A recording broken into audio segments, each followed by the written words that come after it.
అంటే నేను అనేది ఏంటంటే నిజంగా కూడా అవసరం ఉంది. ఇవాళ రాజశేఖర్ రెడ్డి అన్ఫార్చునేట్లీ కమ్మ వర్సెస్ రెడ్లు అనే పరిస్థితికి దీన్ని లాక్కొచ్చి పెట్టిండు. నిజంగా బాధాకరమైన అంశం. రెడ్డి లీడర్షిప్ కు మీరు రాజశేఖర రెడ్డి 2004లో మంత్రి అయినప్పుడు 6 మంది కూడా లేరు రెడ్లు. చంద్రబాబు నాయుడు కేబినెట్ ఎప్పుడు కూడా 11 మందికి దగ్గర. మీరు హిస్టారికల్ గా తీసుకోండి.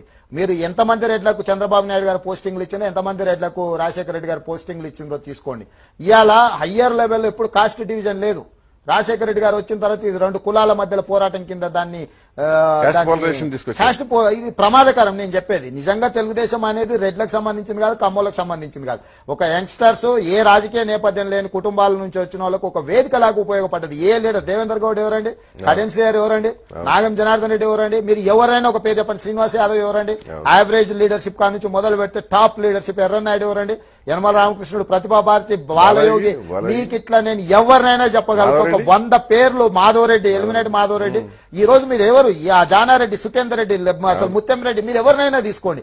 నేను 100 పేర్లు ఆగకుండా ఈ రాష్ట్ర రాజకీయాలను, దేశ రాజకీయాలను శాసించగలిగిన నాయకత్వాన్ని అందించిన పార్టీ ఏదైనా ఉందంటే అది తెలుగుదేశం పార్టీ. ఈ రోజు ఆ పార్టీ మీద కుట్ర జరుగుతుంది.